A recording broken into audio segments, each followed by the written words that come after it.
ನಮಸ್ಕಾರ, ಆದಾಬ್, ಜೈ ಭೀಮ್. ನಾನು ನಿಮ್ಮ ಭಾಗ್ಯನಾರಾಯಣ ಬೊಗ್ಗವರಪು. ನೀವು ನೋಡ್ತಾ ಇದ್ದೀರಿ ಸುದ್ದಿ ಸರ್ಕಲ್. ತಮಿಳುನಾಡಿನಲ್ಲಿ ಹೊಸದಾಗಿ ಅಸ್ತಿತ್ವಕ್ಕೆ ಬಂದಿರುವಂತಹ ಇನ್ನು 2 ತಿಂಗಳು ಆಗದಂತಹ ವಿಜಯ್ ಸರ್ಕಾರವನ್ನ, ಜೋಸೆಫ್ ವಿಜಯ್ ಟಿವಿಕೆ ಸರ್ಕಾರವನ್ನ ಕೆಡವೋದಕ್ಕೆ ಷಡ್ಯಂತ್ರ ನಡೀತಾ ಇದೆಯಂತೆ. ಟಿವಿಕೆ MLAಗಳಿಗೆ 35 ಕೋಟಿ ರೂಪಾಯಿಗಳ ಆಫರ್ ಕೊಡ್ಲಾಯ್ತಂತೆ. ಹಾಗಂತ ಟಿವಿಕೆ ಶಾಸಕರೇ ಪೊಲೀಸರಿಗೆ ದೂರು ಕೊಟ್ಟಿದ್ದಾರೆ. ಪೊಲೀಸರು ತನಿಖೆ ಆರಂಭಿಸಿ 3 ಜನರನ್ನ ಬಂಧಿಸಿದ್ದಾರೆ. ಇಲ್ಲಿಯವರೆಗೆ 3 ಜನರ ಬಂಧನ ಆಗಿದೆ. ಸೊ ಏನ್ ನಡೀತಾ ಇದೆ ತಮಿಳುನಾಡಿನಲ್ಲಿ ನಡೀತಾ ಇರುವ ಈ ಬೆಳವಣಿಗೆ ಹಿಂದೆ ಏನು ಲೆಕ್ಕಾಚಾರ ಇದೆ? DMK ಲೆಕ್ಕಾಚಾರ ಏನು? AIADMK ಲೆಕ್ಕಾಚಾರ ಏನು? ಟಿವಿಕೆ ನಿಜವಾಗ್ಲೂ ಅದು ನಡೆದಿದೆ ಅಂತ ದೂರು ಕೊಡ್ತಾ ಇದೆಯಾ, ಅಥವಾ ಅದು ರಾಜಕೀಯ ಆಟ ಆಡ್ತಾ ಇದೆಯಾ? ಇದರ ನಡುವೆ ಕರೂರ್ ಕಾಲ್ ತುಳಿತ ಆಗಿತ್ತಲ್ಲ, ಅಲ್ಲಿನ MLA, ಟಿವಿಕೆ ಅಲ್ಸೋತಿದೆ, ಅಲ್ಲಿನ MLA ಸೆಂಥಿಲ್ ಬಾಲಾಜಿ ಅವರ ಹೆಸರು ದೊಡ್ಡ ಮಟ್ಟದಲ್ಲಿ ಕೇಳಿ ಬರ್ತಾ ಇದೆ. ಈ ಸರ್ಕಾರ ಕೆಡವುವ ಪ್ರಾಜೆಕ್ಟ್ ಅಂತ ಕರೆಯಲ್ಪಡುವಂತಹ ಆರೋಪಗಳ ಹಿನ್ನೆಲೆಯಲ್ಲಿ ಸೊ ಏನ್ ನಡೀತಾ ಇದೆ ಅಲ್ಲಿ, ಅದನ್ನ ವಿವರಿಸುವಂತಹ ಪ್ರಯತ್ನವನ್ನು ಮಾಡ್ತೀನಿ. ಸೊ ನಾನು ಆರಂಭದಲ್ಲಿ ಹೇಳದಂಗೆ ಟಿವಿಕೆ ಸರ್ಕಾರ ಮೊನ್ನೆ ತಾನೇ ಬಂತು. ವಿಜಯ್ ಮುಖ್ಯಮಂತ್ರಿ ಆಗಿದ್ದಾರೆ. ಅವ್ರಿಗೆ ಕೇವಲ 108 ಸೀಟು ಬಂದಿತ್ತು. ಅದು ಓಕೆ. ಬೇರೆ ಕಾಂಗ್ರೆಸ್, ಕಮ್ಯುನಿಸ್ಟು, ಇನ್ನಿತರೆ ಪಕ್ಷಗಳೆಲ್ಲ ಸೇರಿ ಸಪೋರ್ಟ್ ಮಾಡೋದು, DMK ಇಂದ ಬಿಡಿಸಿಕೊಂಡು ಅಥವಾ ಅವರಿಂದ ಮೈತ್ರಿ ಕಡಿದುಕೊಂಡು ಈ ಪಕ್ಷಗಳೆಲ್ಲ ಬಂದು ಟಿವಿಕೆಗೆ ಸಪೋರ್ಟ್ ಮಾಡಿದಾವೆ.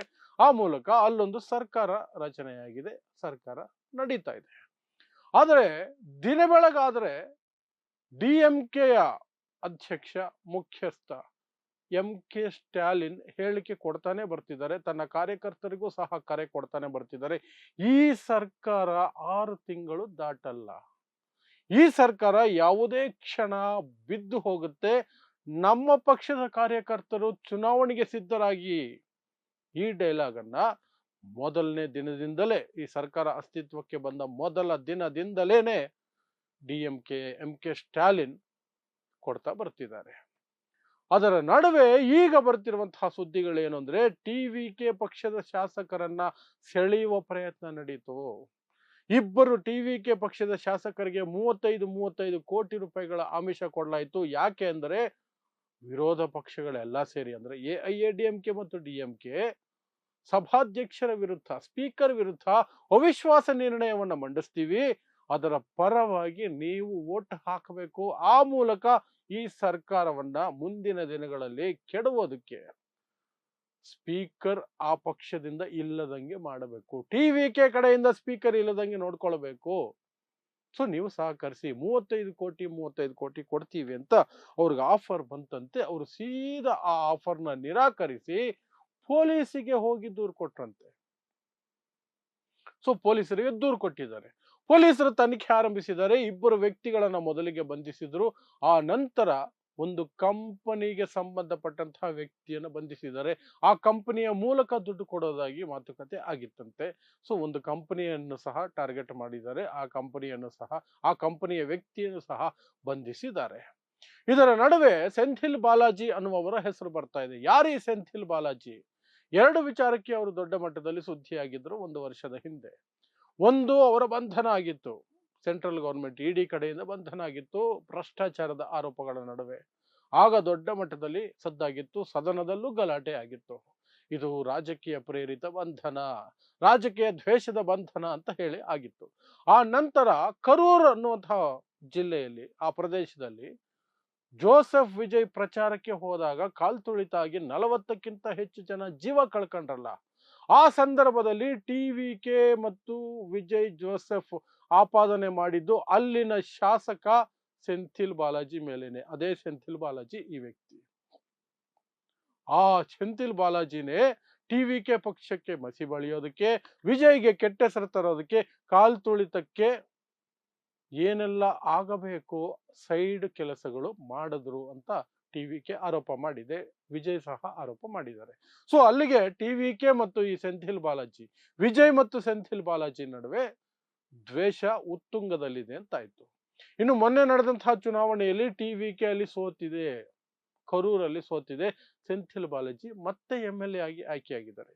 ಈಗ ಸರ್ಕಾರ ಕೆಡವೋದಕ್ಕೆ 35 ಕೋಟಿ ಕತೆಗೆ ಬಂದಿದೆಯಲ್ಲ, ಅದರ ನೇತೃತ್ವವನ್ನ, ಆ ಇಡೀ ಆಪರೇಷನ್ ಅನ್ನ ಓವರ್ಸಿ ಮಾಡ್ತಿರೋದು, ಮೇಲ್ವಿಚಾರಣೆ ಮಾಡ್ತಿರೋದು ಸೆಂಥಿಲ್ ಬಾಲಾಜಿ ಅಂತ ಟಿವಿಕೆ ಹೇಳ್ಕೊಳ್ತಾ ಇದೆ.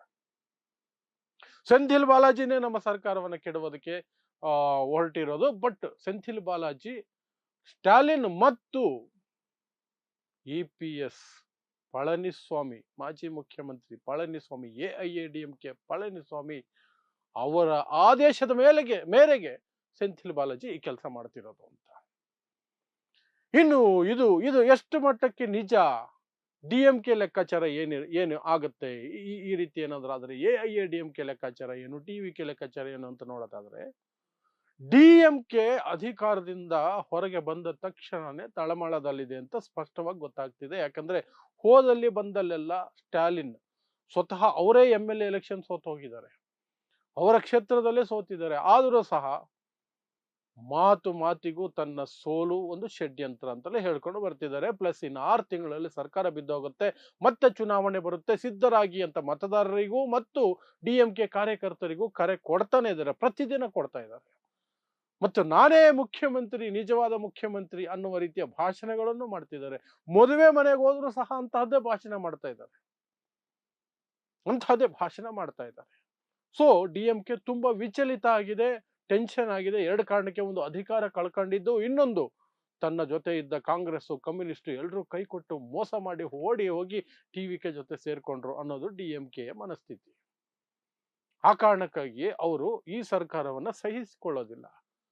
ಬಟ್ ಈ ಸರ್ಕಾರವನ್ನ ಕೆಡುವಂತಹದ್ದಕ್ಕೆ ಮುಂದಾಗ್ತಾರ ಅಂದ್ರೆ ಮೇ ಬಿ ಅನ್ನುವ ಪ್ರಶ್ನೆ ಬರುತ್ತೆ, ಉತ್ತರ ಬರುತ್ತೆ. ಮೇ ಬಿ ಇರಬಹುದು, ಪ್ರಯತ್ನ ಮಾಡ್ತಿರಬಹುದು ಅಂತ. ಇನ್ನು AIADMK ಕತೆಗೆ ಬಂದ್ರೆ ಆಲ್ಮೋಸ್ಟ್ ಅದೇನೆ. ಆದ್ರೆ AIADMK ಯೋಚನೆ ಬೇರೆ ರೀತಿ. ಏನು, ಇಲ್ಲಿಯವರೆಗೆ DMK ಅಥವಾ ನಾವು ಅಂದ್ರೆ AIADMK ನಮ್ಮಿಬ್ಬರಲ್ಲಿ ಒಬ್ಬರನ್ನ ಜನ ಆಯ್ಕೆ ಮಾಡ್ಕೊಳ್ಬೇಕಾಗಿತ್ತು. ಅವ್ರಿಗೊಂದ್ಸಲ ನಮ್ಗೊಂದ್ಸಲ ಅಧಿಕಾರ ಕೊಡ್ತಿದ್ರು, ನಾವು ಹೇಗೋ ನಿಭಾಯಿಸ್ಕೊಂಡು ಹೋಗ್ತಾ ಇದ್ವಿ. ಈಗ TVK ಬಂದ್ಬಿಟ್ಟಿದೆಯಲ್ಲ, ಇದು ಪಾಲು ತೆಗೆದುಕೊಳ್ಳುತ್ತೆ. ಒಂದ್ಸಲ ಅವರು, ಒಂದ್ಸಲ ನಾವು, ಒಂದ್ಸಲ ಇವರು ಅಂದಾಗ 3 ಟರ್ಮ್ ಕಾಯ್ಬೇಕಾಗುತ್ತೆ ಮತ್ತೆ ಅಧಿಕಾರ ಪಡ್ಕೊಳ್ಳೋದಕ್ಕೆ. ಹಾಗಾಗಿ ವಿಜಯ್ ಪಕ್ಷ ಇರಲೇಬಾರದು, ಅದನ್ನ ಈಗಲೇ ಚಿವುಟಿ ಹಾಕಿಬಿಡಬೇಕು. ಈಗ ಬಿಟ್ರೆ ನೆಕ್ಸ್ಟ್ ಅವ್ರನ್ನ ಮುಟ್ಟಕ್ಕಾಗೋದಿಲ್ಲ ಅನ್ನೋದು AIADMK ದೊಡ್ಡ ಲೆಕ್ಕಾಚಾರ. ಆ ಕಾರಣಕ್ಕಾಗಿಯೇ ಚುನಾವಣಾ ಫಲಿತಾಂಶಗಳು ಬಂದ ತಕ್ಷಣನೇ ಎಂತಹ ಮಹಾನ್ ಶತ್ರುತ್ವ ಇದ್ರೂ ಸಹ ಸ್ಟಾಲಿನ್ ಜೊತೆ ಸಂಪರ್ಕ ಮಾಡೋ ಪ್ರಯತ್ನ ಮಾಡಿದ್ದು ಈ EPS. ಎಡಪ್ಪಾಡಿ ಪಳನಿಸ್ವಾಮಿ ಮೈತ್ರಿ ಮಾಡಿಕೊಳ್ಳೋಣ ನಾವು ನೀವು ಅಂತ DMK ಜೊತೆಲಿ ಮಾತುಕತೆಗೆ ಹೋಗಿದ್ರು. DMKನೂ ಉತ್ಸುಕತೆ ತೋರಿಸಿತ್ತು. ಆದರೆ AIADMKಲಿ 20ಕ್ಕೂ ಹೆಚ್ಚು ಶಾಸಕರು ಅದನ್ನು ವಿರೋಧಿಸಿದ್ದಕ್ಕೆ ಅದು ಬಿದ್ದು ಹೋಯ್ತು. ಪ್ಲಸ್ ಅವರಿಬ್ಬರು ಸೇರಿದರೂ ಸಹ ಸರ್ಕಾರ ರಚನೆ ಸುಲಭ ಇರಲಿಲ್ಲ. ಆ ಕಾರಣಕ್ಕಾಗಿ ಸೊ AIADMK ಈ ಮನಸ್ಥಿತಿ. ಅವರಿಗೆ ಹೊಸ ಕಾಂಪಿಟೇಟರ್ ಕಾಣಿಸ್ತಾ ಇದ್ದಾರೆ. ಇದ್ದಿದ್ದಿಬ್ರೆ ನಾವಿಬ್ರು ಹೇಗೋ ನಿನ್ಗೊಂದ್ಸಲ ನನಗೊಂದ್ಸಲ ಅಂತ ಆಗ್ತಿತ್ತು, ಈಗ 3ನೇವನು ಬಂದ್ಬಿಟ್ಟಿದ್ದಾನೆ. ಇದನ್ನ ತಡ್ಕೊಳಕ್ ಆಗ್ತಿಲ್ಲ AIADMKದು. ಇನ್ನು TVK ಪಕ್ಷದ ನೋಡೋದಾದ್ರೆ, TVK ಬೇರೆಯವರ ಸಪೋರ್ಟಿನ ಮೇಲೆ ಸರ್ಕಾರ ರಚನೆ ಮಾಡ್ಕೊಂಡು ಕೂತಿದೆ. ಅದು ಈ ಆರೋಪಗಳನ್ನ ಸುಳ್ಳೆ ಮಾಡ್ತಿರಲೂಬಹುದು. ಯಾಕೆ, ಜನರ ಒಂದು ಸಿಂಪತಿ ಪಡ್ಕೊಳ್ಳೋದಕ್ಕೆ. ಸಿಂಪತಿ ಪಡ್ಕೊಂಡು ನಮ್ಮನ್ನ ಕೆಲಸ ಮಾಡಕ್ಕೆ ಬಿಡ್ತಿಲ್ಲ, ನಮ್ಮ ಸರ್ಕಾರ ಕೆಡವೋಕೆ ನೋಡ್ತಿದ್ದಾರೆ. ಅಪ್ಪಿತಪ್ಪಿ ಕೆಡವಿದ್ರು ಬಿದ್ದು ಹೋದ್ರು ಸಹ ನೆಕ್ಸ್ಟ್ ಎಲೆಕ್ಷನ್ಗೆ ಹೋದಾಗ ಜನ ಓ ಪಾಪ ಎಲ್ಲ ಸೇರ್ಕೊಂಡು ಕೆಡವ್ಬಿಟ್ರು, ಎಲ್ಲ ಸೇರ್ಕೊಂಡು ಮೋಸ ಮಾಡಿದ್ರು, ಬೆನ್ನಿಗೆ ಚೂರಿ ಹಾಕಿದ್ರು ಅಂತ ಫೀಲ್ ಬರ್ಬೇಕಲ್ಲ ಜನಕ್ಕೆ. ಆ ರೀತಿ ಬರೋದಕ್ಕೆ ಅಂತಲೇ TVK ಇಂತಹ ಒಂದು ಆಪಾದನೆಗಳನ್ನ ಮಾಡ್ತಾ ಇರಬಹುದು ಅಂತ ಸಹ ನಾವು ಯೋಚನೆ ಮಾಡ್ಬೇಕಾಗತ್ತೆ. ಸೊ ಎನಿಹೌ, ಇಲ್ಲಿಯವರೆಗೆ ಬಂದಿರುವಂತಹ ಸುದ್ದಿ ಈ ರೀತಿಯಾಗಿದೆ. ಯಾವ ರಾಜ್ಯದಲ್ಲೂ ಹೀಗೆ ನಡೆದಿಲ್ಲ. ಅಧಿಕಾರಕ್ಕೆ ಬಂದ 2-3 ತಿಂಗಳಲ್ಲಿ ಅದನ್ನು ಕೆಡವೋದಕ್ಕೆ ಇಷ್ಟೆಲ್ಲ ಬೆಳವಣಿಗೆಗಳು ಅಥವಾ ಇಷ್ಟೆಲ್ಲ ಆರೋಪಗಳು ಬರುವಂತಹದ್ದು. ಬಟ್ ತಮಿಳುನಾಡಿನಲ್ಲಿ ನಡೀತಾ ಇದೆ. TVK ವಿಜಯ್ ಸರ್ಕಾರವನ್ನ ಕೆಡವೋದಕ್ಕೆ ಶಾಸಕರಿಗೆ 35 ಕೋಟಿ ರೂಪಾಯಿಗಳನ್ನ ಆಫರ್ ಮಾಡಿದ್ದಾರೆ ಅನ್ನುವ ಆಪಾದನೆಗಳನ್ನ ಸ್ವತಃ MLAಗಳೇ, TVK MLAಗಳೇ ಹೋಗಿ ದೂರು ಕೊಟ್ಟಿದ್ದಾರೆ. ಅದರ ಬೆಳವಣಿಗೆಗಳು ನಡೀತಾ ಇದೆ. ಸೊ ಆ ಬೆಳವಣಿಗೆಗಳನ್ನ ನಿಮ್ಮ ಮುಂದೆ ಇಡುವಂತಹ ಪ್ರಯತ್ನವನ್ನು ಮಾಡಿದ್ವಿ. ಸೊ ಇಂತಹದ್ದೇ ವಿಶೇಷ ಸುದ್ದಿಗಳಿಗಾಗಿ ನೋಡ್ತಾ ಇರಿ ಸುದ್ದಿ ಸರ್ಕಲ್. ನಾನು ನಿಮ್ಮ ಭಾಗ್ಯ ನಾರಾಯಣ ಬೊಗವರಪು.